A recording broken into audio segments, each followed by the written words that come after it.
کہ یہ اتنا بڑا چیلنج ہے اور عالمی چیلنج ہے، اور اس کی وجہ سے ہم دیکھ رہے ہیں کہ بڑی بڑی معیشتیں ڈوب رہی ہیں، بڑے بڑے ملک اور جتنے بڑے انفراسٹرکچر تھے ان کے، جتنے بڑے صحت کے اسٹرکچر تھے، اس کے باوجود بھی، بہترین ہیلتھ فیسلٹیز کے باوجود بھی ایسے لگ رہا ہے کہ بے بس دکھائی دے رہے ہیں اس اندیکھے چھوٹے سے دشمن کے سامنے. اور ہم دیکھ رہے ہیں کہ کافی زیادہ دنیا، آدھی سے زیادہ بلکہ دنیا اس وقت بند ہی پڑی ہے.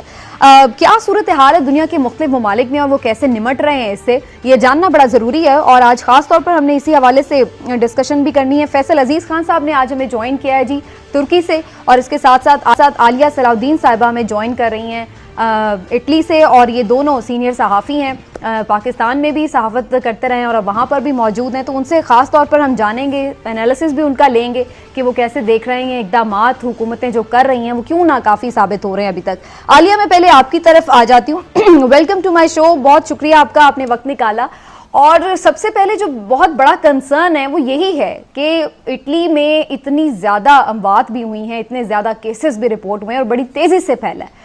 آپ کو سب سے بڑی وجہ کیا نظر آتی ہے کہ کیوں اس کو اٹلی کی گورنمنٹ یا اٹلی کے لوگ سمجھنے میں قاصر رہے ہیں کہ یہ اتنی بڑی تباہی کا باعث بنا ہے وہاں پر؟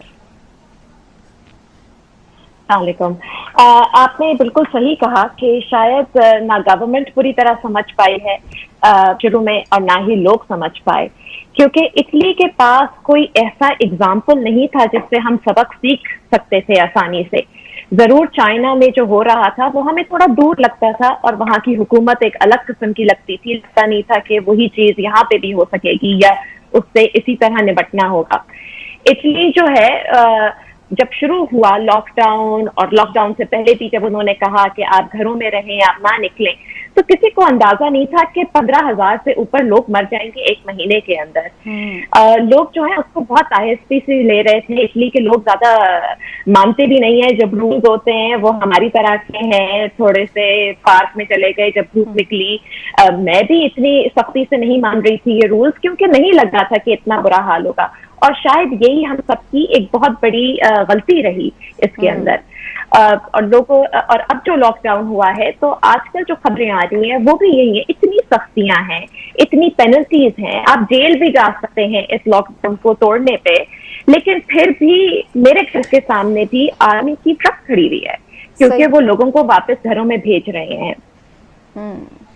اچھا عالیہ، مجھے یہ بتائیں آپ کہ یہاں اٹلی میں 4 ہفتے تقریباً ہو گئے ہیں لاک ڈاؤن کے، تو آپ کیا سمجھتی ہیں اس لاک ڈاؤن سے کوئی فائدہ ہوا ہے؟ کیا مریضوں کی تعداد میں کوئی کمی ہونا شروع ہوئی ہے؟ تو اب یہ تو ہم نہیں کہہ سکتے کہ فائدہ ہوا ہے یا نہیں ہوا، لیکن آج ہی ایک اسٹڈی آئی ہے اور ان کا یہ خیال ہے، اسٹڈی کا یہ خیال ہے کہ اگر یہ لاک ڈاؤن نہ ہوتا تو شاید 30,000 مزید افراد ہلاک ہو چکے ہوتے اس وقت تک. ابھی جو فگر ہے وہ 15,500 کی ہے. اگر یہ لاک ڈاؤن نہ ہوتا تو جو ہیلتھ سسٹم ہے جو کہ ویسے ہی بہت مشکل میں ہے وہ تو پوری طرح ختم ہو چکا ہوتا. کیونکہ ایشو صرف ڈیزیز کا نہیں ہے، ایشو صرف یہ ہے کہ اگر 50 لوگوں کو یہ وائرس ہو تو ہاسپٹل ان کی ہیلپ کر سکتا ہے اور شاید وہ جی لیں. مگر جب وہ 50-500 بن کے اسی ہاسپٹل میں آتے ہیں تو ظاہر ہے بہت سارے لوگ مر جاتے ہیں کیونکہ ان کو وہ ان کی نیڈز پوری نہیں ہوتی، کیپیسٹی اتنی نہیں ہوتی ہے. لالے صاحب آپ بھی کوئی سوال کرنا چاہ رہے ہیں؟ جی ہاں، میں یہ ان سے پوچھنا چاہتا ہوں 2 چیزیں جلدی سے. ایک تو میں جاننا چاہتا ہوں کہ یہ اوور 80 جو پاپولیشن ہے ان میں کتنے لوگ مرے ہیں. اور دوسری بات جو میں جاننا یہ چاہتا ہوں کہ ایک ڈاکٹر ہے بریشیا میں، ڈاکٹر بشیر، وہ کہتا ہے کہ میں 22 سال اٹلی میں رہا ہوں، اور اس نے بڑے انٹرسٹنگ بات کی. اس نے کہا کہ ایکچولی ہو یہ رہا ہے جو بھی وجہ سے لوگ مرتے ہیں اس کو کہا جاتا ہے یہ کرونا سے مر گیا. مثال کے طور پہ وہ کہتا ہے کہ ایک آدمی آیا تھا، اس کو سٹینٹ کی ضرورت تھی، ڈاکٹروں نے اس کو ٹیبلٹ دے کے نکال دیا اور وہ پھر مر گیا. دوسرا ایک آدمی آیا تھا جس کا کڈنی کا پرابلم تھا، ڈائلسس پہ تھا، اور وہ اس سے مرا ہے، مگر جب لکھنے کا وقت آیا تو انہوں نے کہا کرونا سے مر گیا. کیا یہ ہو سکتا ہے؟ اور کیا اگر یہ ہو رہا ہے تو کیا پرسنٹیج جو ادھر لوگ کہتے ہیں کرونا سے مرے ہیں، کیا پرسنٹیج ان وجوہات سے مر رہے ہیں؟ جی عالیہ.